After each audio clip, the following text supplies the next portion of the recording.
Hi ಸ್ನೇಹಿತರೆ, ಎಲ್ಲರಿಗೂ ನನ್ನ ನಮಸ್ಕಾರಗಳು. ಇವತ್ತಿನ ವಿಡಿಯೋ ಏನಂದರೆ ಭಾರತದ ನದಿ ವ್ಯವಸ್ಥೆ. ಅದೇ ಮೊನ್ನೆ ಮಾಡಿದ ಕ್ಲಾಸಿಂದು ಸ್ವಲ್ಪ ನೋಟ್ಸ್ ಇದೆ, ಮತ್ತು ಎಕ್ಸ್ಪ್ಲನೇಷನು ಮತ್ತು ಮ್ಯಾಪ್ ಮುಖಾಂತರ ತೋರಿಸ್ತೀನಿ. ಅದಕ್ಕೂ ಮುಂಚೆ ನಮ್ಮ ಚಾನಲ್ಗೆ ಯಾರ್ಯಾರು ಸಬ್ಸ್ಕ್ರೈಬ್ ಆಗಿಲ್ಲ ಇನ್ನೂ ಸಬ್ಸ್ಕ್ರೈಬ್ ಆಗಿ ಬೇಗ ಲೈಕ್ ಮಾಡಿ, ನನಗೂ ಸ್ವಲ್ಪ ಸಪೋರ್ಟಿವ್ ಆಗಿರುತ್ತೆ. ಈಗ ಸ್ಟಾರ್ಟ್ ಮಾಡೋಣ. ಭಾರತದ ನದಿ ವ್ಯವಸ್ಥೆ, ಇಂಡಿಯನ್ ರಿವರ್ ಮ್ಯಾಪ್. ಇದರಲ್ಲಿ ಎರಡು ವಿಧ. ಇಂಡಿಯನ್ ರಿವರ್ ಮ್ಯಾಪ್ ಇದರಲ್ಲಿ ಎರಡು ವಿಧ. ಮೊದಲನೇದಾಗಿ ಉತ್ತರ ಭಾರತದ ನದಿ ವ್ಯವಸ್ಥೆ, NIR ಅಂದರೆ ನಾರ್ತ್ ಇಂಡಿಯನ್ ರಿವರ್ ಸಿಸ್ಟಮ್. ಓಕೆನಾ, NIR ಅಂದರೆ ನಾರ್ತ್ ಇಂಡಿಯನ್ ರಿವರ್ ಸಿಸ್ಟಮ್. ಇನ್ನೊಂದು ದಕ್ಷಿಣ ಭಾರತದ ನದಿ ವ್ಯವಸ್ಥೆ. ಇಷ್ಟು ಭಾರತದ ನದಿ ವ್ಯವಸ್ಥೆಯಲ್ಲಿ ಎರಡು ವಿಧ. ಅದರಲ್ಲಿ ಉತ್ತರ ಭಾರತದ ನದಿ ವ್ಯವಸ್ಥೆ, ಮತ್ತೊಂದು ದಕ್ಷಿಣ ಭಾರತದ ನದಿ ವ್ಯವಸ್ಥೆ. SIR ಅಂದರೆ ಸೌತ್ ಇಂಡಿಯನ್ ರಿವರ್ ಸಿಸ್ಟಮ್ ಅಂತ. ಉತ್ತರ ಭಾರತದ ನದಿಗಳು ಯಂಗೆಸ್ಟ್ ರಿವರ್ ಅಂಡ್ ಸ್ಪೀಡ್ ಜಾಸ್ತಿ. ಯಂಗೆಸ್ಟ್ ರಿವರು ಅದೇ ಮೊನ್ನೆ ಹೇಳ್ದಂಗೆ ಅವು ಹಿಮಾಲಯ ಪರ್ವತ ಎತ್ತರ ಇರೋದ್ರಿಂದ ಸರಾಸರಿ ಇವು ಹುಟ್ಟುವ ಎತ್ತರ ಕಿಲೋಮೀಟರ್ ಎಷ್ಟಿರುತ್ತೆ ಅಂದರೆ 6 ಕಿಲೋಮೀಟರ್ ಇರುತ್ತೆ. ಆದ್ದರಿಂದ ಇವು ಸ್ಪೀಡ್ ಜಾಸ್ತಿ ಅಂಡ್ ಕೋಲ್ಡ್ ಇರುತ್ತೆ ನೀರು. ಯಾಕೆಂದರೆ ಹಿಮಾಲಯ ಪರ್ವತದಿಂದ ಹರಿಯೋದ್ರಿಂದ ಇವು ಕೋಲ್ಡ್ ಇರ್ತವೆ. ಹಾಗೆ ಆಳ ಜಾಸ್ತಿ, ಯಾಕೆಂದರೆ ಇವು ಸ್ಪೀಡಿಂದ ಬರೋದ್ರಿಂದ ಕಂದರಗಳನ್ನು ಉಂಟು ಮಾಡ್ತವೆ. ಹಿಮಾಲಯದಲ್ಲಿ ನದಿಗಳು ಹುಟ್ಟುತ್ತವೆ, ಆದ್ದರಿಂದ ಸ್ಪೀಡ್ ಜಾಸ್ತಿ. ಓಕೆನಾ, ಆಳ ಜಾಸ್ತಿ. ಇವು ತಗ್ಗುಗಳನ್ನು ನಿರ್ಮಾಣ ಮಾಡುತ್ತವೆ. ಆಳ ಜಾಸ್ತಿ ಅದೇ ಹೇಳಿದ್ನಲ್ಲ, ಅವು ನದಿಗಳು ಸ್ಪೀಡಾಗಿ ಹರಿಯೋದ್ರಿಂದ ಆಳಗಳನ್ನು ಮತ್ತು ತಗ್ಗು ಅಂದರೆ ವ್ಯಾಲಿ, ಇಂಗ್ಲೀಷಲ್ಲಿ ವ್ಯಾಲಿ ಅಂತ ಕರೀತಾರೆ. ನೋಡಿ, ಇಲ್ಲಿದೆ ವ್ಯಾಲಿ ಅಂತ ಕರೀತಾರೆ. ಇಲ್ಲಿದೆ ವ್ಯಾಲಿ ಅಂತ ಕರೀತಾರೆ. ನೀವು ವ್ಯಾಲಿಗಳನ್ನು ನಿರ್ಮಾಣ ಮಾಡುತ್ತವೆ. ಇವುಗಳು 12 ತಿಂಗಳುಗಳು ಹರಿಯುವಂತಹ ನದಿಗಳು. 6 ತಿಂಗಳು ಮಾನ್ಸೂನ್ನಿಂದ, ಇನ್ನು 6 ತಿಂಗಳು ಹಿಮ ಕರಗಿ ನೀರಾಗಿ ಹರಿತವೆ. ಸರಾಸರಿ ಎತ್ತರ ಅದೇ ನಿನ್ನೆ ಹೇಳಿದ ಕ್ಲಾಸ್ ಹಂಗೆ ಸರಾಸರಿ ಎತ್ತರ 6 ಕಿಲೋಮೀಟ್ರಿಂದ ಇವು ಬರ್ತವೆ. ಆದ್ದರಿಂದ ಇವು 6 ಕಿಲೋಮೀಟರ್ ಬರೋದ್ರಿಂದ ಸ್ಪೀಡು ಸಿಕ್ಕಾಪಟ್ಟೆ ಜಾಸ್ತಿ ಇರುತ್ತೆ. ಹಾಗಾಗಿ ಉತ್ತರ ಭಾರತದಲ್ಲಿ ಹಿಮಾಲಯ ಪರ್ವತದ ನದಿ ಕಟ್ಟೋದು ತುಂಬ ಡೇಂಜರು. ಯಾಕೆಂದರೆ ಹಿಮಾಲಯ ಪರ್ವತಗಳು ಆಗಿರೋದ್ರಿಂದನೇ ಮಣ್ಣಿಂದ ಆದ್ದರಿಂದ ಇವು ಕುಸಿತಗಳು, ಭೂಕುಸಿತ ಮತ್ತು ಭೂಕಂಪಗಳು ಜಾಸ್ತಿ ಆಗೋ ಸಾಧ್ಯತೆ ಹೆಚ್ಚಿರುತ್ತೆ. ಮತ್ತು ಇವು ಸ್ಪೀಡ್ ಬರೋದ್ರಿಂದ ಡ್ಯಾಮ್ ಕಟ್ಟಿದ್ರೂ ಇಲ್ಲಿ ತುಂಬ ಅಪಾಯ ಇರುತ್ತೆ. ಆದ್ದರಿಂದ ಜಾಸ್ತಿ ನದಿಗಳನ್ನು ಹಿಮಾಲಯ ಪರ್ವತದ ಹತ್ರ ಕಟ್ಟೋಕ್ಕೋಗಲ್ಲ ಯಾರು. ಆದರೂ ಕಟ್ತಾರೆ, ಏನು ಮಾಡೋಕ್ಕಾಗಲ್ಲ. ಸಿಂಧು, ಸಟ್ಲೇಜ್, ರಾವಿ, ಬಿಯಾಸ್, ಗಂಗಾ, ಬ್ರಹ್ಮಪುತ್ರ ಈ ನದಿಗಳು ಉತ್ತರ ಭಾರತದ ನದಿಗಳು. ದಕ್ಷಿಣ ಭಾರತದ ನದಿಗಳು ಓಲ್ಡೆಸ್ಟು. ಇವಕ್ಕೆ ಉತ್ತರ ಭಾರತದ ಮತ್ತು ದಕ್ಷಿಣ ಭಾರತದ ನದಿಗಿರುವ ವ್ಯತ್ಯಾಸ ಹೇಳ್ತಿದ್ದೀನಿ ಇವಾಗ. ಓಲ್ಡೆಸ್ಟ್ ರಿವರ್ ಇವು ದಕ್ಷಿಣ ಭಾರತದ ನದಿಗಳು. Oldest river. ಲೋ ಸ್ಪೀಡ್ ಅಂದರೆ ಇವು ಸರಾಸರಿ ಎತ್ತರ 1 ಕಿಲೋಮೀಟರ್ ಇರ್ತವೆ. ಇವು ಪಶ್ಚಿಮ ಘಟ್ಟಗಳಲ್ಲಿ ಹುಟ್ಟುವುದರಿಂದ ಲೋ ಸ್ಪೀಡ್ ಇರ್ತವೆ. ಯಾಕೆಂದರೆ ಪಶ್ಚಿಮ ಘಟ್ಟಗಳು ಹಿಮಾಲಯ ಪರ್ವತದಷ್ಟು ಎತ್ತರ ಇಲ್ಲದಿರೋದ್ರಿಂದ ಇವುಗಳ ಸ್ಪೀಡ್, ಒಳಹರಿವು ಕಡಿಮೆ ಇರುತ್ತೆ. ಹಾಗೆ 1 ಕಿಲೋಮೀಟರ್ ಆದ್ದರಿಂದ ಲೋ ಸ್ಪೀಡ್. ಓಕೆನಾ. ಇವು ತಗ್ಗು, ನೋ ವ್ಯಾಲಿ, ತಗ್ಗುಗಳನ್ನು ನಿರ್ಮಾಣ ಮಾಡೋದಿಲ್ಲ, ಆಳ ಕಡಿಮೆ ಇರುತ್ತದೆ.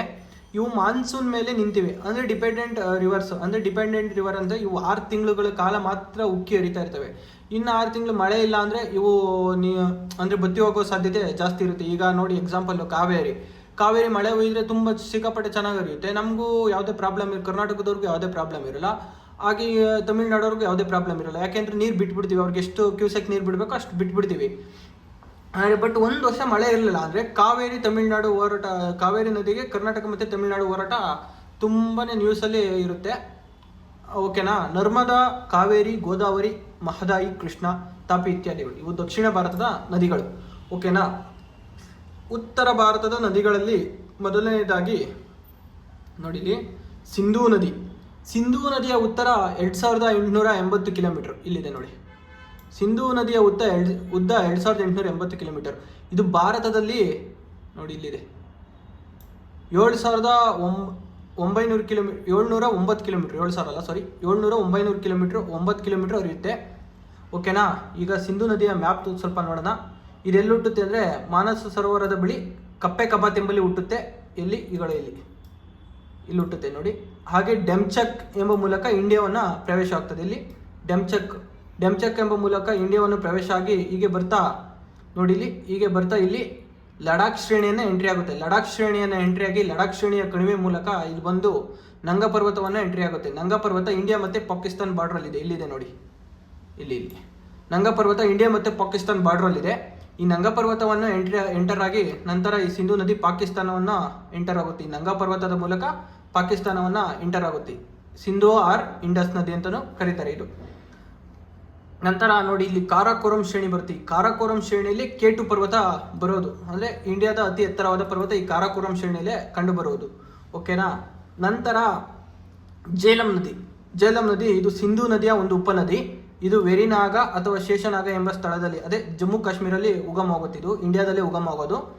ಇದು ದಾಲ್ ಮತ್ತು ಉಲ್ಲಾರ್ ಎಂಬ ಸರೋವರವನ್ನು ಕ್ರಿಯೇಟ್ ಮಾಡುತ್ತೆ. ಇದು ದಾಲ್ ಸರೋವರ ಶ್ರೀನಗರದಲ್ಲಿ ಐತೆ. ಇವಾಗೆಲ್ಲ ಸ್ವಲ್ಪ ಜಮ್ಮು ಕಾಶ್ಮೀರಲ್ಲಿ ಉಗ್ರರ ದಾಳಿ ಆಯ್ತಲ್ಲ, ಇಲ್ಲಿ ಸ್ವಲ್ಪ ಇವನ್ನೆಲ್ಲ ನೋಡ್ಕೊಳ್ಳಿ, ಇಶ್ಯೂ ಇರುತ್ತೆ. ಯಾಕೆಂದರೆ ಇವಾಗ ಕರೆಂಟ್ ಅಫೇರ್ಸ್ನಲ್ಲಿ ಇರೋದ್ರಿಂದ ಈ ದಾಲ್ ಉಲ್ಲಾರ್ ಸರೋವರ, ಈ ಜೀಲಂ ನದಿ ಎಲ್ಲಿ ಹುಟ್ಟುತ್ತೆ ಎಲ್ಲಿ ಬರುತ್ತೆ ಅಂತ ನೀವು ತಿಳ್ಕೊಂಡಿರ್ಬೇಕು ಸಾಧ್ಯ ಆಗುತ್ತೆ ಸ್ನೇಹಿತರೆ. ನಂತರ ಇದು ಈ ಜೀಲಂ ನದಿ ಹರಿದು ಬಂದು ಪಾಕಿಸ್ತಾನಕ್ಕೆ ಹರಿದು ಬರುತ್ತೆ. ನಂತರ ಬಿಹಾಸ್ ನದಿ ಬರುತ್ತೆ.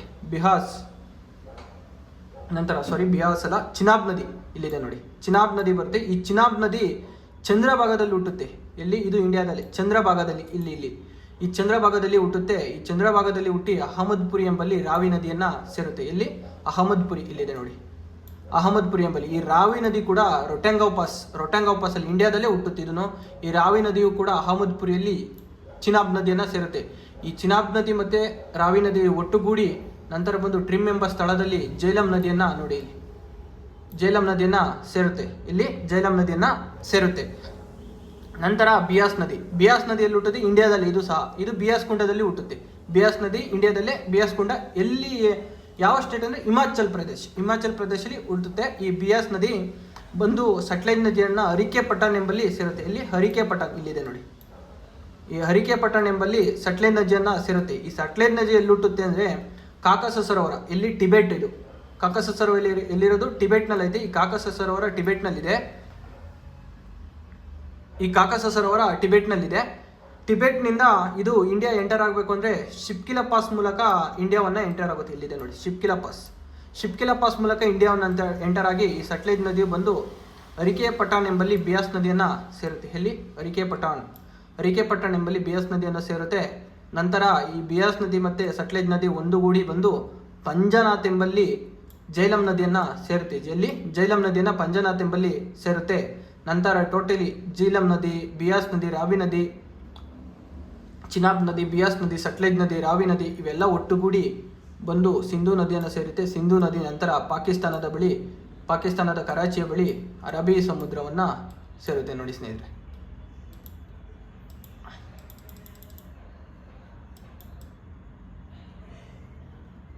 ಇನ್ನು ಅರಬ್ಬಿ ಸಮುದ್ರವನ್ನು ಪಾಕಿಸ್ತಾನದ ಕರಾಚಿ ಬಳಿ ಅರಬ್ಬಿ ಸಮುದ್ರವನ್ನು ಸೇರುತ್ತೆ. ಇಲ್ಲಿ ಪಾಕಿಸ್ತಾನದ ಕರಾಚಿ ಬಳಿ ಅರಬ್ಬಿ ಸಮುದ್ರವನ್ನು ಸೇರುತ್ತೆ ನೋಡಿ. ಒಂದು ನಿಮಿಷ ಅಳಿಸ್ತೀನಿ. ಪಾಕಿಸ್ತಾನದ ಬಳಿ ಕರಾಚಿಯನ್ನು ಸೇರುತ್ತೆ. ಸ್ನೇಹಿತರೆ, ನೀವು ಯಾವುದೇ ಬುಕ್ ಓದಿ, Ranganath sir book, Suresh sir book ಯಾವುದೇ ಓದಿ, ಆಲ್ಮೋಸ್ಟ್ ಎಲ್ಲ ಇಂಪಾರ್ಟೆಂಟ್ ಪಾಯಿಂಟ್ಸ್ ಮತ್ತು ಎಲ್ಲ ಇಲ್ಲೇ ಇದೆ. ನೀವು ಬೇಕಾದ್ರೆ ತೆಗೆದು ಕಂಪೇರ್ ಮಾಡ್ಕೊಳ್ಳಿ. ನಂತರ ಜವಾಹರ್ಲಾಲ್ ನೆಹರು ಮತ್ತು ಅಯೂಬ್ ಖಾನ್. ಒಂದು ನಿಮಿಷ ನೋಡಿ, ಸಾರಿ ಒಂದು ನಿಮಿಷ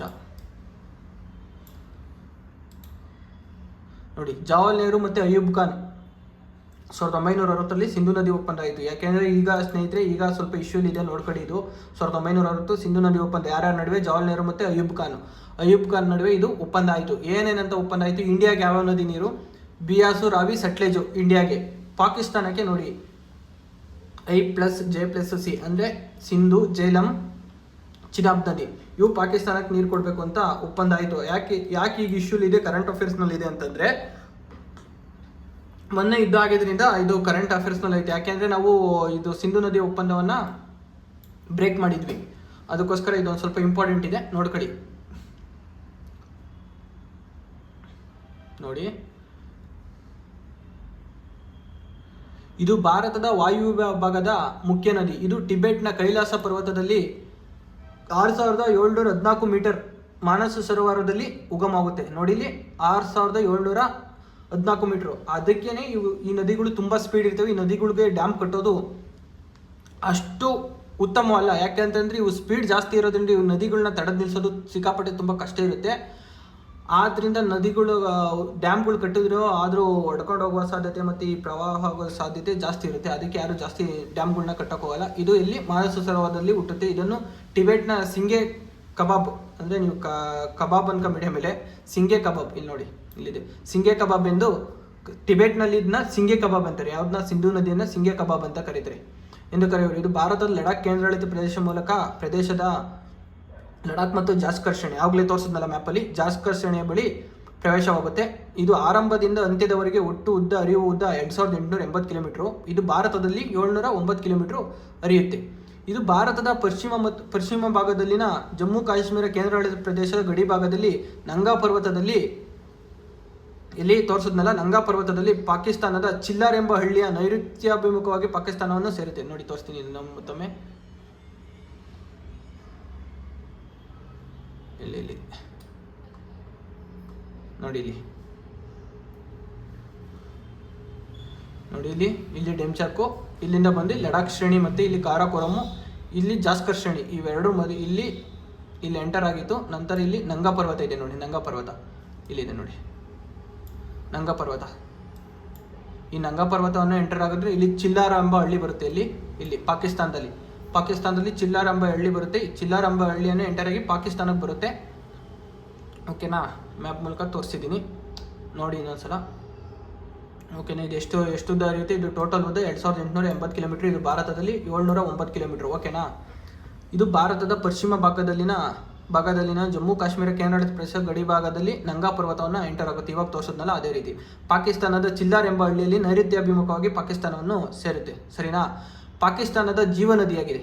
ಇದು ಇಂಪಾರ್ಟೆಂಟ್ ಸ್ನೇಹಿತರೆ, ಯಾಕೆಂದರೆ ಸಿಂಧೂ ನದಿ ಪಾಕಿಸ್ತಾನದ ಜೀವನದಿಯಾಗಿದೆ. ಯಾಕೆಂದರೆ ಇದು ಅವರು ಆಲ್ಮೋಸ್ಟ್ ಕೃಷಿ ಮೇಲೆ ಡಿಪೆಂಡ್ ಆಗಿದ್ದಾರೆ. ಅಂದರೆ ಪಾಕಿಸ್ತಾನ ಇದು ಒಂದು ಪೂರ್ ಕಂಟ್ರಿ ಅಂತ ಹೇಳೋಕ್ಕೆ ಇಷ್ಟಪಡ್ತೀನಿ. ಯಾಕೆಂದರೆ ಸಿಕ್ಕಾಪಟ್ಟೆ ಸಾಲ ಮಾಡ್ಕೊಂಡಿದೆ. ಇವ್ರು ಏನಕ್ಕೆ ದುಡ್ಡು ಖರ್ಚು ಮಾಡಿದ್ರು ಅಂದರೆ ಜನಗಳಿಗೋಸ್ಕರ ಇವ್ರು ಯಾವತ್ತೂ ಖರ್ಚು ಮಾಡಲ್ಲ. ಯಾಕೆಂದರೆ ಇವರೆಲ್ಲ ನೆಕ್ಸಲಿಸಮ್ಗೆ ಅಂದರೆ ಈ ಉಗ್ರರಿಗೇ ಸಪೋರ್ಟ್ ಜಾಸ್ತಿ ಇರೋದ್ರಿಂದ ಇದು ಸಿಕ್ಕಾಪಟ್ಟೆ ಅಭಿವೃದ್ಧಿ ಆಗದಲ್ಲೇ ಹಿಂದೆ ಉಳಿದ್ಬಿಟ್ಟಿದೆ ದೇಶ. ಏನೂ ಮಾಡೋಕ್ಕಾಗಲ್ಲ ಅವ್ರದ್ದು ಇದು ಅಷ್ಟೇ. ಓಕೆನಾ, ಇದು ಪಾಕಿಸ್ತಾನದ ಜೀವನದಿ. ಇದು ವೆರಿ ಇಂಪಾರ್ಟೆಂಟು. ಸಿಂಧೂ ನದಿ ಪಾಕಿಸ್ತಾನದ ಜೀವನದಿ ಆಗಿದೆ. ಈ ನದಿಯ ದಂಡೆ ಮೇಲೆ ಬರುವ ಪ್ರಮುಖ ನಗರಗಳು ಯಾವ್ಯಾವ ಬರ್ತವೆ ನೋಡಿ. ಲೇಹ ನೋಡಿ, ಇಲ್ಲಿ ನೋಡಿ, ಲೇಹ, ಬೇಷಮ್ಮು, Karachi is the very important. ಯಾಕೆಂದರೆ ಕರಾಚಿ ಬಳಿನೇ ಇದು ಅರಬ್ಬಿ ಸಮುದ್ರ ಸೇರೋದು. ಸ್ಕರ್ದು, ಸರ್ಕೂರು, ಇವು ವೆರಿ ಇಂಪಾರ್ಟೆಂಟ್. ಈ ನದಿಯ ಮೇಲೆ ಬರುವ ಪ್ರಮುಖ ನಗರಗಳು ಇವೆಲ್ಲವೂ ಆಲ್ಮೋಸ್ಟು ಪಾಕಿಸ್ತಾನದವೇ. ಲೇಹ, ಬೇಷಮ್, ಕರಾಚಿ, ಸ್ಕರ್ದು, ಸುಕ್ಕೂರ್. ಓಕೆನಾ, ಸಿಂಧೂ ನದಿಯ ಮುಖ್ಯ ಉಪನದಿಗಳು ನೋಡಿ. ಸಿಂಧೂ ನದಿಯ ಮುಖ್ಯ ಉಪನದಿಗಳು ಅದರಲ್ಲಿ ಜೀಲಂ, ಚನಾಬ್, ಸಟ್ಲೇಜ್, ಬಿಯಾಸ್, ರಾವಿ ಇವು ಸಿಂಧೂ ನದಿಯ ಪ್ರಮುಖ ಉಪನದಿಗಳು. ಈ ನದಿಗೆ ನಿರ್ಮಿಸಲಾದ ಅಣೆಕಟ್ಟುಗಳು ಇವಾಗ ಹೇಳ್ತೀನಿ ನೋಡಿ. ಈ ನದಿಗೆ ನಿರ್ಮಿಸಲಾದ ಅಣೆಕಟ್ಟುಗಳು ಒಂದು ಬುಂಜಿ ದಾಸುಗುಡ್ಡ, ಸಕ್ಕೂರು ಆವಾಗಲೇ ಹೇಳಿದ್ನಲ್ಲ. ನೀಮೋ ಬೇಗಜೋ ಭಾರತದಲ್ಲಿ, ಇದು ನೀಮೋ ಬೇಗಜೋ ಅನ್ನೋದು ಇದು ಭಾರತದಲ್ಲಿ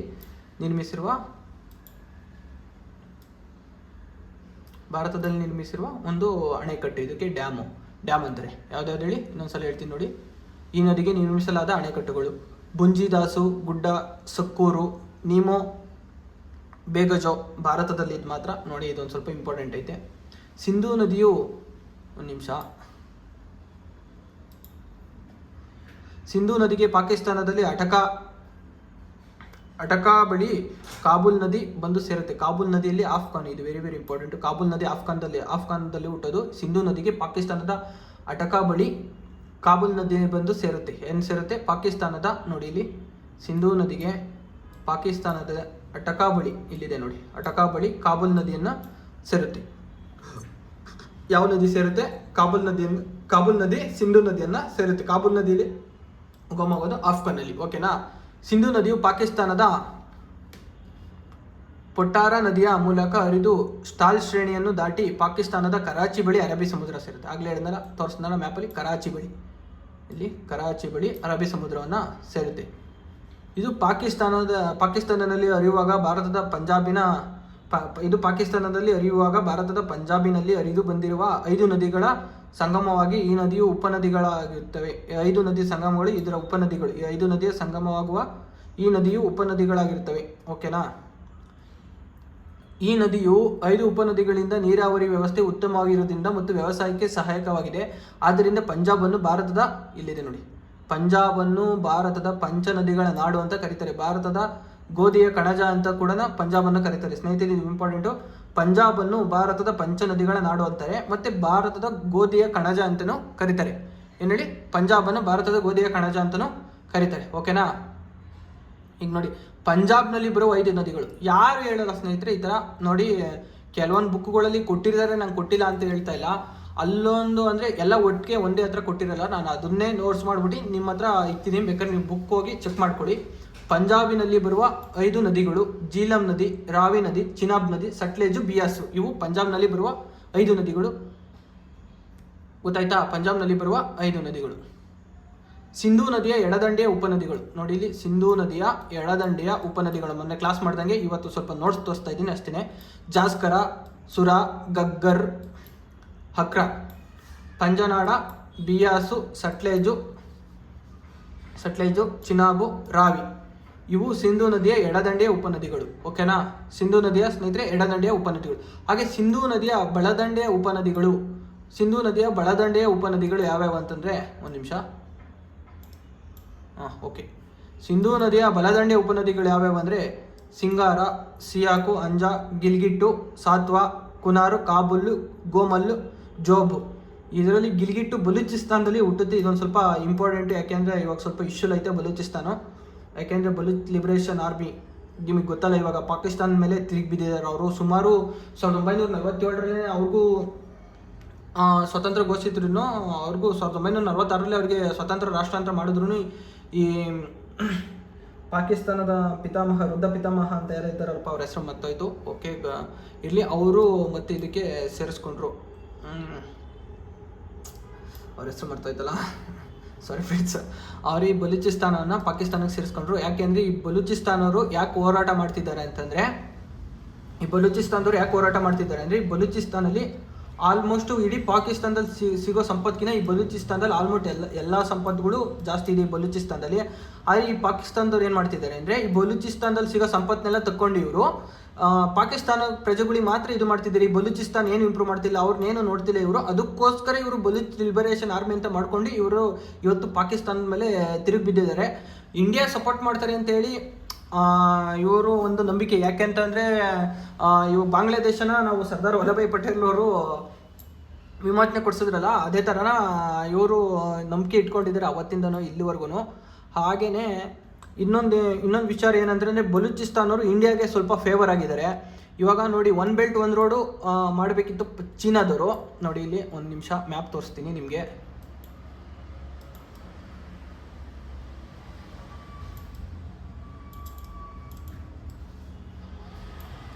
ಒಂದು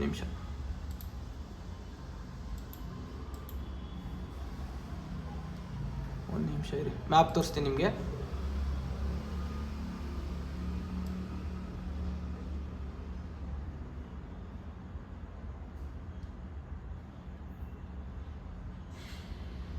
ನೋಡಿ, ಬಿಡಪುರಲ್ಲ, ಇಲ್ಲಿ ಸ್ವಲ್ಪ ಅಡ್ಜಸ್ಟ್ ಮಾಡ್ಕೊಳ್ಳಿ. ಹೀಗೆ ಇಂಡಿಯಾ ಮ್ಯಾಪ್ ಇದೆ ಅಂದ್ಕೊಳ್ಳಿ. ಇವಾಗ ಸಾರಿ,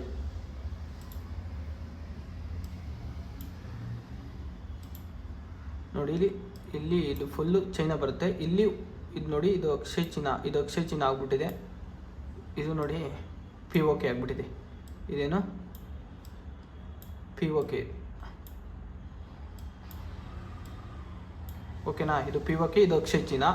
ಇದು ಚೀನಾ 1 ಬೆಲ್ಟ್ 1 ರೋಡ್ ಮಾಡಬೇಕು ಅಂತಂದರೆ ಇಲ್ಲಾಸಿ ಹಿಂಗೆ ಬರೋಕ್ಕಾಗಲ್ಲ. ಯಾಕೆಂದರೆ ಪಾಕಿಸ್ತಾನಕ್ಕೆ ಇಲ್ಲಿ ತುಂಬ ಹಿಮಾಲಯ ಪರ್ವತ ಇದೆ, ನಿಮಗೆ ಗೊತ್ತಲ್ಲ ಎಷ್ಟು ಎತ್ತರ ಇದೆ. 8,840 ಕಿಲೋಮೀಟ್ರ್ ಹಿಮಾಲಯ ಪರ್ವತ ಎತ್ತರ ಇದೆ. ಯಾಕೆಂದರೆ ಇಲ್ಲಾಸಿ ಅವರು ಬೆಟ್ಟ ಗುಡ್ಡಗಳನ್ನೆಲ್ಲ ಕಟ್ಕೊಂಡು ಇಲ್ಲಾಸಿ ರೋಡ್ ಮಾಡೋಕ್ಕಾಗಲ್ಲ. ಆಮೇಲೆ ಅದಕ್ಕೋಸ್ಕರನೇ ಇಲ್ಲಿ ಅಕ್ಷಯ್ ಚೀನಾ ಮೂಲಕ ಇಲ್ಲಿ ಮಾಡಿ, ಇಲ್ಲಿ POK ಇದು ಪಾಕಿಸ್ತಾನದ್ದು ಅಂತ ಅವರು ಸಪೋರ್ಟ್ ಮಾಡ್ತಿದ್ದಾರೆ ಪಾಕಿಸ್ತಾನಕ್ಕೆ. ಯಾಕೆಂದರೆ ಇವರು 1 ಬೆಲ್ಟ್ 1 ರೋಡ್ ಮಾಡಬೇಕಲ್ಲ, ಅದಕ್ಕೋಸ್ಕರ ಇವರು ಪಾಕಿಸ್ತಾನಕ್ಕೆ ಸಪೋರ್ಟ್ ಮಾಡ್ತಿದ್ದಾರೆ. ಆದರೆ ಬಟ್ ಏನಂತಂದರೆ, ಈ ಪಾಕಿಸ್ತಾನ ಇಲ್ಲಿ ಓಕೆ, ಇದು ಪಾಕಿಸ್ತಾನ ಇಷ್ಟಿದೆ. ಪಾಕಿಸ್ತಾನ ಇದು ಫುಲ್ ಪಾಕಿಸ್ತಾನ ಇದ್ದರೆ ಮುಕ್ಕಾಲು ಭಾಗ ಬಲೂಚಿಸ್ತಾನನೇ ಪಾಕಿಸ್ತಾನ ತುಂಬ ಇದೆ. ಆದ್ದರಿಂದ ಏನಾಗಬೇಕು ಅಂದರೆ, ಇಲ್ಲಿಂದ ಇದು ಎಂಟರ್ ಆಗಬೇಕು, ಕರಾಚಿ ಇದಕ್ಕೆ ಹೋಗಬೇಕು ಅಂತಂದರೆ ಇವರು ಬಲೂಚಿಸ್ತಾನ ಮೂಲಕನೇ ಹೋಗಬೇಕು. ಬಲೂಚಿಸ್ತಾನಕ್ಕೆ ಹೋಗಬೇಕು. ಈ one belt one road India ನಿರಾಕರಿಸ್ತಿದೆ.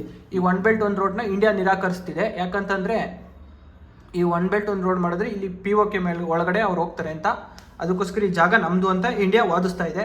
But ಇವರು ಚೀನಾದವರು ಒಂಥರ ಇವರು ಸೈಕೋ ನನ್ನ ಮಕ್ಕಳಿದ್ದಂಗೆ. ಇವ್ರು ಏನು ಮಾಡ್ಬಿಟ್ಟಿದ್ದಾರೆ ಅಂದರೆ, ಅರುಣಾಚಲ ಪ್ರದೇಶ ಇವಾಗಲೇ ನಮ್ಮದು ಅಂತಿದ್ದಾರೆ ಅರುಣಾಚಲ ಪ್ರದೇಶನ. ಬಟ್ ಆ ಇಂಡಿಯಾ ಬಿಟ್ಕೊಂಡು ಕೊಟ್ಟಿಲ್ಲ, ಅವ್ರದ್ದೇ ಹೊಸ ಮ್ಯಾಪ್ ಅಂತ ಬಿಟ್ಟಿದ್ದಾರೆ. ಯಾರು ಇವಾಗ ಇದನ್ನು ಮಾಡೋಕ್ಕಲ್ಲ, ಅವ್ರದ್ದು ಒಂಥರ ಓಕೆನಾ. ಇವಾಗ POK ಮೂಲಕ ಎಂಟರ್ ಆಗೋಕ್ಕೆ ಇದು ಮಾಡ್ತಾಯಿದೆ. ಬಟ್ ಇಲ್ಲಿ ಬಲೂಚಿಸ್ತಾನದವ್ರಿಗೆ ಇಂಡಿಯಾದವ್ರು ಸ್ವಲ್ಪ ಸುಮ್ಮನೆ ನಾರ್ಮಲಿ ಇವಾಗ ಒಂದು ಹೇಳ್ತೀನಿ ನೋಡಿ ಒಂದು ಕಾನ್ಸೆಪ್ಟು ಹೆಂಗೆ ಅಂತಂದರೆ, ನಿಮಗೆ ನಾವು ಸಪೋರ್ಟ್ ಮಾಡ್ತೀವಿ ಅಂತ ಸುಮ್ಮನೆ ಒಂದು ಫೋನ್ ಹಚ್ಚೋದು. ಇಲ್ಲಿ ನರೇಂದ್ರ ಮೋದಿ ಅವ್ರು ಕೂತ್ಕೊಂಡು ಇಲ್ಲಿ ಇವರಿಗೆ ಫೋನ್ ಹಚ್ಚೋದು, ಇವ್ರು ಫೋನ್ ಎತ್ತಾಗ ಸರಿ ಸರ್, ಓಕೆ ಸರ್, ನಾವು ಬಿಡಲ್ಲ, ನೀವು ಹೇಳಿದ್ದೀರಾ ನಮಗೆ ಸ್ವತಂತ್ರ ಕೊಡಿಸ್ತೀರಾ, ನಾವು ಇಲ್ಲಿ ಇವರಿಗೆ ರೋಡ್ ಮಾಡಲು ಬಿಡಲ್ಲ ಅಂತೇಳಿ ಇಲ್ಲಿ ಇಲ್ಲಿ ಬಾರ್ಡರ್ನ ಇಲ್ಲಿ ಬಂದ್ ಮಾಡ್ತಾರೆ. ಅವಾಗ ಏನಾಗುತ್ತೆ, ಇಲ್ಲಿ ಪಾಕಿಸ್ತಾನದವರು ಇಲ್ಲಿ ಮಾಡೋಕ್ಕೆ, ಇವರು ಚೀನಾದವರು ಇಲ್ಲಿ ಒನ್ ಬೆಲ್ಟ್ ಒನ್ ರೋಡ್ ಮಾಡೋಕ್ಕೆ ಇವ್ರು ಬಿಡಲ್ವಲ್ಲ. ಅವಾಗ ಇದು ಹಂಗೆ ನಿಂತ್ಕೊಂಡಿದೆ. ಈ ಒನ್ ಬೆಲ್ಟ್ ಒನ್ ರೋಡ್ ಅನ್ನೋದು ಕಾನ್ಸೆಪ್ಟಿಂದ ಹಂಗೆ ನಿಂತಿದೆ. ಯಾಕೆಂದರೆ ಇಲ್ಲಿ ಬಲೂಚಿಸ್ತಾನದವ್ರು ಬಿಡ್ತಾ ಇಲ್ಲ. ಯಾಕೆಂದರೆ ಇವ್ರು ಇಂಡಿಯಾಗೆ ಫೇವರ್ ಇದ್ದಾರೆ ಸ್ವಲ್ಪ, ಇಂಡಿಯಾದವ್ರು ನಮಗೆ ಸಪೋರ್ಟ್ ಮಾಡ್ತಾರೆ ನಾವು ಸ್ವತಂತ್ರ ತಗೊಂಡಾಗ ಅಂತ ಇವರು ನಂಬಿಕೆ ಇಟ್ಕೊಂಡಿದ್ದಾರೆ. ಯಾಕೆ ಅಂತಂದರೆ ಬಾಂಗ್ಲಾದೇಶನ ವಿಮೋಚನೆ ಮಾಡೋದ್ರಿಂದ ಇವರು ಸ್ವಲ್ಪ ಹಂಗೆ ನಂಬಿಕೆ ಇಟ್ಕೊಂಡಿದ್ದಾರೆ, ನಮಗೂ ಹಂಗೇನೆ ಇಂಡಿಯಾ ಫೇವರ್ ಆಗಿರ್ತಾರೆ ಅಂತ. ಆದರೆ ಇಂಡಿಯಾಗೂ ನಮ್ಗೆ ಬಲೂಚಿಸ್ತಾನದವ್ರಿಗೆ ಯಾವುದೇ ಥರ ತೊಂದರೆ ಇಲ್ಲ. ಆದರೆ ಪಾಕಿಸ್ತಾನದವರು ಇಲ್ಲಿ POKಗಳಲ್ಲಿ ಬರುವ ಉಗ್ರರೇ ಇಲ್ಲಿ ಇವರಿಂದನೇ ನಮ್ಮ ಇದಕ್ಕೆ ದಾಳಿ ಆಗಿರೋದು ಅಂತ ಆಗಿದ್ದು.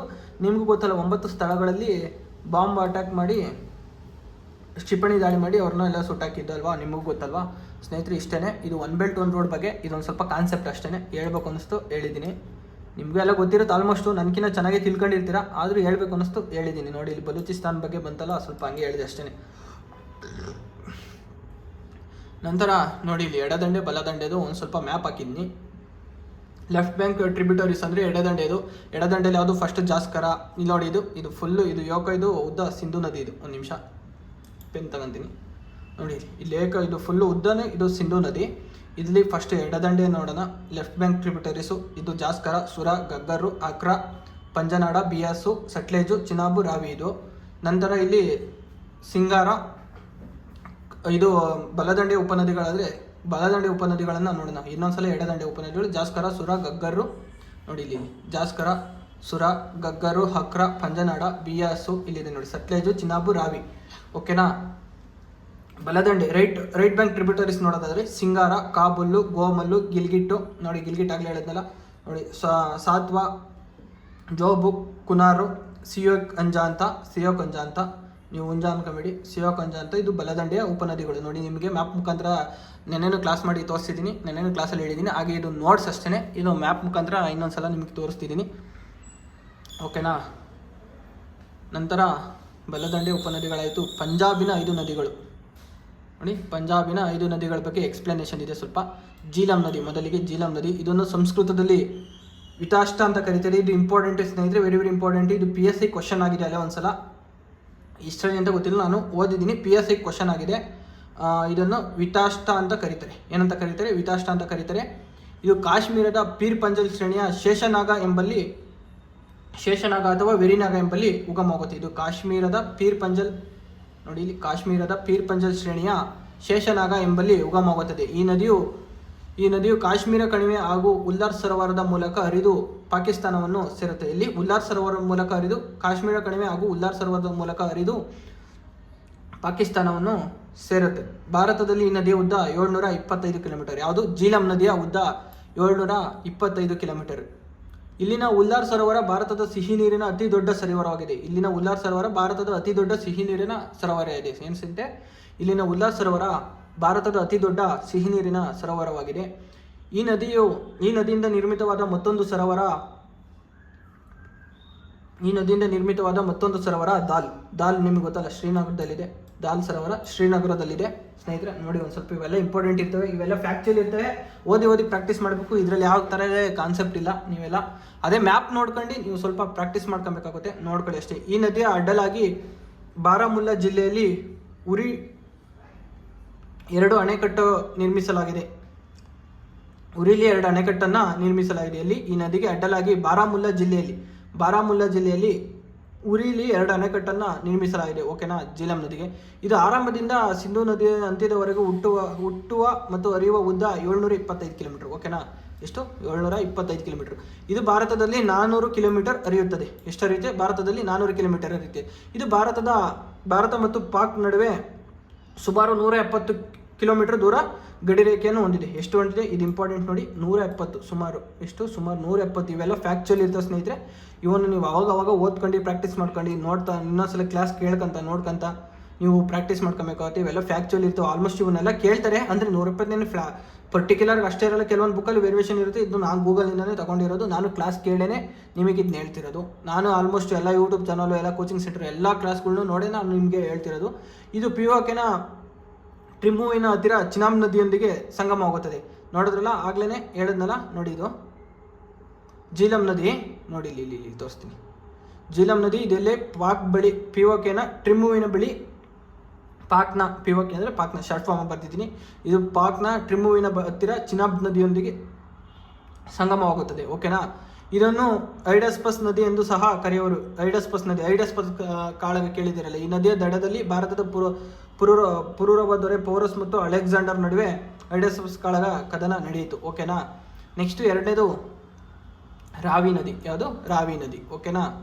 ಇದನ್ನು ಸಂಸ್ಕೃತದಲ್ಲಿ ಐರಾವತ ಮತ್ತು ಪುರಶ್ನಿ ಎಂದು ಕರೆಯುತ್ತಾರೆ. ಇದು ಹಿಮಾಚಲ ಪ್ರದೇಶದ ರಟಂಗ ಕಣಿವೆಯ ಕುಲ ಬೆಟ್ಟಗಳಲ್ಲಿ ಉಗಮವಾಗುತ್ತದೆ. ಇದು ಐರಾವತಿ ಮತ್ತು ಪುರಶ್ನಿ ಎಂದು ಕರೀತಾರೆ ಸಂಸ್ಕೃತದಲ್ಲಿ. ಯಾಕೆಂದರೆ ಆಗಲೇ ನೋಡಿ, ಅಲ್ಲಿ ಜೀಲಂ ನದಿಗೆ ಕೇಳಿದ್ರಲ್ಲ, ಅದೇ ವಿತಾಷ್ಟ್ವ ಅಂತ ಕೇಳಿದ್ರಲ್ಲ, ಹಾಗೇನೆ ಇದನ್ನು ಕೇಳ್ಬೋದು ಅಂತ, ಅದಕ್ಕೆ ಇಂಪಾರ್ಟೆಂಟ್ ಅಂತ ಹೇಳ್ತಿದ್ದೀನಿ. ಯಾಕೆಂದರೆ ನೆಕ್ಸ್ಟ್ ಆ ನದಿ ಕೇಳಿದರೆ ನೆಕ್ಸ್ಟ್ ಈ ನದಿ ಕೇಳೋದ ಅಂತ ಏನಿಲ್ಲ. ಫ್ಯಾಕ್ಚುಯಲ್ ಇರ್ತವೆ, ಸ್ವಲ್ಪ ಓದ್ಕೊಳ್ಳಿ ಸಂಸ್ಕೃತದಲ್ಲಿ. ಇದನ್ನ ಐರಾವತಿ ಅಥವಾ ಏನಂತ ಕರೀತಾರೆ? ಪುರಶ್ನಿ ಅಂತ ಕರೀತಾರೆ ಅಷ್ಟೇ. ಐರಾವತಿ ಅಥವಾ ಪುರಶ್ನಿ ಅಂತ ಕರೀತಾರೆ. ಈ ನದಿಗೆ ಅಡ್ಡಲಾಗಿ ರಣಜಿತ್ ಸಾಗರ ಡ್ಯಾಮ್ ಅನ್ನು ನಿರ್ಮಿಸಲಾಗಿದೆ. ಜಮ್ಮು ಕಾಶ್ಮೀರ ಹಾಗೂ ಪಂಜಾಬ್ ಗಡಿ ಭಾಗಗಳಲ್ಲಿ ಈ ರಣಜಿತ್ ಸಾಗರ ಡ್ಯಾಮ್ ಇದೆ. ಎಲ್ಲಿದೆ? ಈ ನದಿಗೆ ಅಡ್ಡಲಾಗಿ ರಣಜಿತ್ ಸಾಗರ ಡ್ಯಾಮ್ ನಿರ್ಮಿಸಲಾಗಿದೆ. ಇದು ಜಮ್ಮು ಕಾಶ್ಮೀರ ಹಾಗೂ ಪಂಜಾಬ್ ಗಡಿ ಭಾಗಗಳಲ್ಲಿ ಇದೆ. ಇದು ಪಂಜಾಬಿನ ಮೂಲಕ ಹರಿದು ಪಾಕಿಸ್ತಾನದ ರಂಗಪುರದ ಬಳಿ ಚಿನಾಬ್ ನದಿಯನ್ನು ಸೇರುತ್ತೆ. ಪಾಕಿಸ್ತಾನದ ರಂಗಪುರದ ಬಳಿ ಚಿನಾಬ್ ನದಿಯನ್ನು ಸೇರುತ್ತೆ. ಓಕೆನಾ. ಇದು ಆರಂಭದಿಂದ ಅಂತ್ಯದವರೆಗೆ ಹರಿಯುವ ಒಟ್ಟು ಉದ್ದ 720 ಕಿಲೋಮೀಟರ್. ಮೂರನೇದು ಚಿನಾಬ್ ನದಿ. ಯಾವ ನದಿ? ಚಿನಾಬ್ ನದಿ. ಇದು ಋಗ್ವೇದದಲ್ಲಿ ಆಸಿಕಿನಿ ಅಂತ ಆಸಿಕಿನಿ ಅಂತ ಕರೆದಿದ್ದಾರೆ. ಇನ್ನು ಋಗ್ವೇದದಲ್ಲಿ ಇದನ್ನ ಆಸಿಕಿನಿ ಅಂತ ಕರೆದಿದ್ದಾರೆ. ಇವೆಲ್ಲ ಫ್ಯಾಕ್ಚುಯಲ್ ಇರ್ತಾವೆ ಸ್ನೇಹಿತರೆ, ಓದ್ಕೊಬೇಕು ನೀವು. ಚಂದ್ರಭಾಗ ಎಂಬ 2 ಜಲಮೂಲಗಳನ್ನು ಒಳಗೊಂಡಿದೆ. ಆಗಲೇ ಹೇಳಿದ್ನಲ್ಲ, ಚಿನಾಬ್ ನದಿ, ಚಂದ್ರಭಾಗ ತೋರಿಸಿದ್ನಲ್ಲ, ಇಂಡಿಯಾ ಮ್ಯಾಪ್ ಬರ್ದು. ಇಂಡಿಯಾ ಹಿಂಗಿದೆ ಅಂದರೆ ಇಲ್ಲಿ ಹುಟ್ಟುತ್ತೆ, ಇಲ್ಲಿದೆ ನದಿ, ಹಿಂಗೆ ಹರಿಯುತ್ತೆ. ಇಲ್ಲಿ ಚಂದ್ರಭಾಗ ಇದೆ. ಓಕೆನಾ. ಇಲ್ಲಿ ಚಂದ್ರಭಾಗ ಎಂಬಲ್ಲಿ ಇದು ಹುಟ್ಟುತ್ತೆ. ಇದು ಹಿಮಾಚಲ ಪ್ರದೇಶದ ಜಾಸ್ಕರ್ ಶ್ರೇಣಿ ಬಾರಾಲಚ್ಚ ಪರ್ವತ ಕಣಿವೆ ಬಳಿ ಲಾಹೌಲ್ ಮತ್ತು ಸ್ಥಿತ್ವ ಕಣಿವೆಯಲ್ಲಿ ಉಗಮವಾಗುತ್ತದೆ. ಇಲ್ಲಿ ಬಾರಾಲಚ್ಚ ಪರ್ವತ ಇಲ್ಲಿ ನೋಡಿ, ಇಲ್ಲಿ ಸಾರಿ ಓಕೆನಾ. ಬಾರಾಲಚ್ಚ ಪರ್ವತದಲ್ಲಿ ಎಲ್ಲಿ ಹುಟ್ಟುತ್ತೆ ಇದು ನೋಡಿ, ಇಲ್ಲಿ ಬಾರಾಲಚ್ಚ ಪರ್ವತದಲ್ಲಿ ಕಣಿವೆಯ ಬಳಿ ಲಾಹೌಲ್ ಸ್ಥಿತ್ವ ಕಣಿವೆ ಮೂಲಕ ಉಗಮವಾಗುತ್ತದೆ. ಎಲ್ಲಿ ಉಗಮವಾಗುತ್ತದೆ? ಲಾಹೌಲ್ ಸ್ಥಿತ್ವ ಕಣಿವೆ ಮೂಲಕ. ಇದು ಸ್ಟಾರ್ಟ್ ಇಂದ ಹಿಡಿದು ಎಂಡ್ವರೆಗೂ ಇದರ ಒಟ್ಟು ಉದ್ದ 960 ಕಿಲೋಮೀಟರ್. ಎಷ್ಟು? 960 ಕಿಲೋಮೀಟರ್. ಇದು ಭಾರತದಲ್ಲಿ 356 ಕಿಲೋಮೀಟರ್ ಹರಿಯುತ್ತದೆ. ಓಕೆನಾ.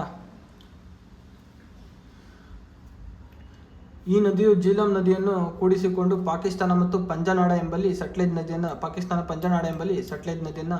ಸೇರುತ್ತೆ. ಯಾವುದು?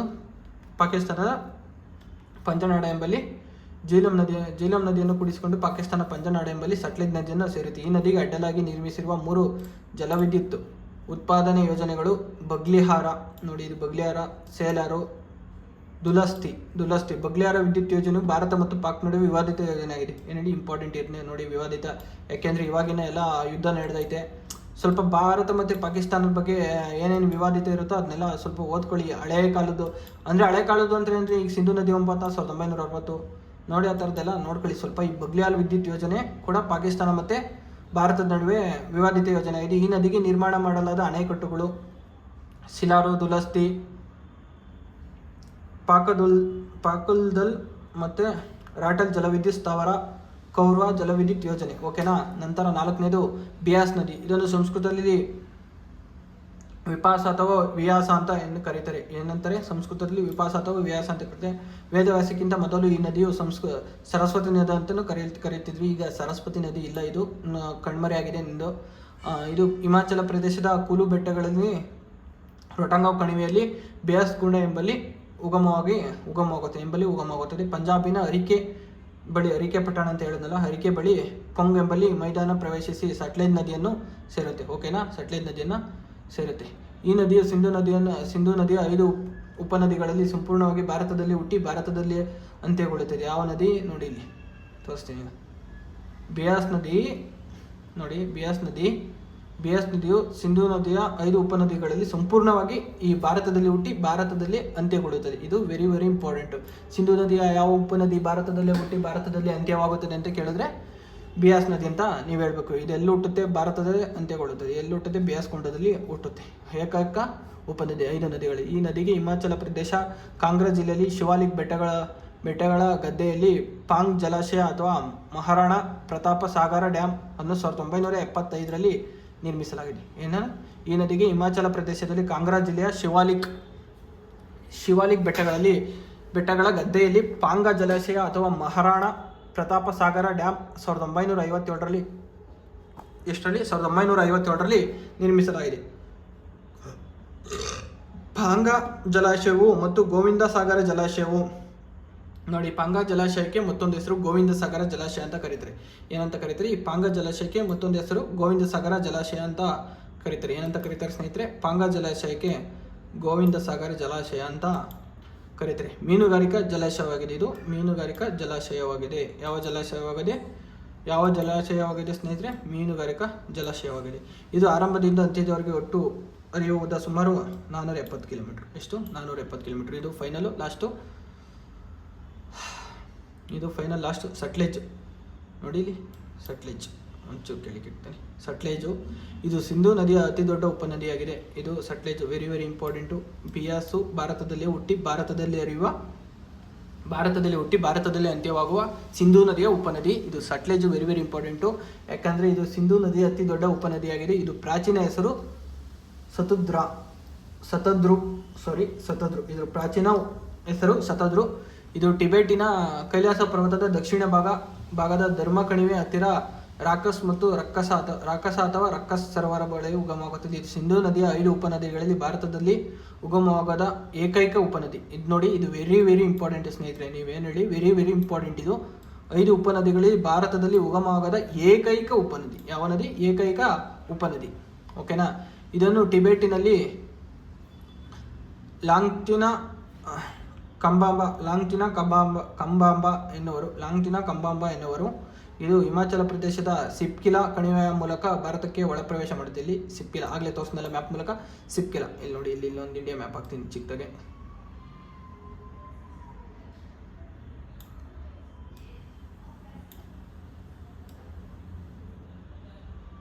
ನೋಡಿ, ಇಲ್ಲಿ ಎಂಟರ್ ಆಗುತ್ತದೆ. ಓಕೆನಾ. ಅಲ್ಲಿ ಎಂಟರ್ ಆಗುತ್ತೆ. ಇಲ್ಲಿ ಸಿಪ್ಕಿಲಾ ಕಣಿವೆ ಮೂಲಕ ಇಲ್ಲಿ ಎಂಟರ್ ಆಗುತ್ತೆ. ಓಕೆನಾ. ಇಲ್ಲಿ ಎಂಟರ್ ಆಗುತ್ತೆ. ಓಕೆ, ಅಲ್ಲಿ ಎಂಟರ್ ಆಗುತ್ತೆ ನೋಡಿ. ಇಲ್ಲಿ ಎಂಟರ್ ಆಗುತ್ತೆ. ಸಿಪ್ಕಿಲಾ ಕಣಿವೆ ಮೂಲಕ ಎಂಟರ್ ಆಗುತ್ತೆ. ಭಾರತವನ್ನು ಎಂಟರ್ ಆಗುತ್ತೆ. ಅದು ಹುಟ್ಟೋದು ಇಲ್ಲಿ ಹುಟ್ಟಿ ಹಿಂಗೆ ಬಂದು ಹಿಂಗೆ ಎಂಟರ್ ಆಗುತ್ತೆ. ಸಿಪ್ಕಿಲಾ ಕಣಿವೆಯನ್ನು ಹರಿಕೆ ಪಟ್ಟಣ ಎಂಬಲ್ಲಿ ಬಿಯಾಸ್ ನದಿಯನ್ನು ಸೇರುತ್ತೆ. ಈ ನದಿಗೆ ಅಡ್ಡಲಾಗಿ ಬಾಕ್ರಾನಂಗಲ್ ಎಂಬ ಅಣೆಕಟ್ಟನ್ನು ನಿರ್ಮಿಸಲಾಗಿದೆ. ಇದು ದೇಶದ 2ನೇ ಅತಿ ಎತ್ತರವಾದ ಅಣೆಕಟ್ಟು.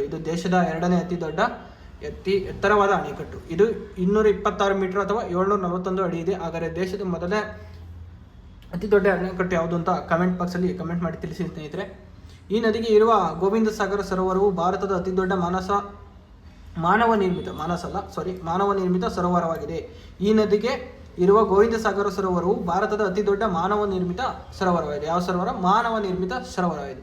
ಇದು ಆರಂಭದಿಂದ ಅಂತ್ಯದವರೆಗೆ ಹರಿಯುವ ಒಟ್ಟು ಉದ್ದ ಸುಮಾರು 1450 ಕಿಲೋಮೀಟರ್. ಎಷ್ಟು? ಸುಮಾರು 450 ಕಿಲೋಮೀಟರ್. ನೆಕ್ಸ್ಟ್ ಮುಂದಿನ ಭಾಗವನ್ನು ಗಂಗಾ ನದಿಯನ್ನು ಮುಂದಿನ ತರಗತಿಯಲ್ಲಿ ವೀಕ್ಷಿಸೋಣ ಸ್ನೇಹಿತರೆ. ಇವತ್ತಿನ ಕ್ಲಾಸು ನಿಮಗೆ ಇಷ್ಟ ಆಗಿದ್ರೆ ಲೈಕ್ ಮಾಡಿ, ಕಮೆಂಟ್ ಮಾಡಿ, ಶೇರ್ ಮಾಡಿ. ನಾನು ನಿಮಗೆ ನಿಮಗೆ ನಿಮ್ಮಂಗೆ ಕ್ಲಾಸ್ ಹೇಳಬೇಕು ಅಂದರೆ ನಾನು ನಿಮಗೆ ಉತ್ಸಾಹಕನಾಗಬೇಕಂದ್ರೆ ಲೈಕ್ ಮಾಡಿ, ಕಮೆಂಟ್ ಮಾಡಿ, ಶೇರ್ ಮಾಡಿ, ನನಗೆ ಹಿಂಗೆ ಸಪೋರ್ಟ್ ಮಾಡ್ತಾ ಬರ್ರಿ ಅಂತ ಹೇಳ್ತಾ ನನ್ನ ಇವತ್ತಿನ ತರಗತಿನ ಮುಗಿಸೋಣ. ಎಲ್ಲರಿಗೂ thank you, all the best, God bless you.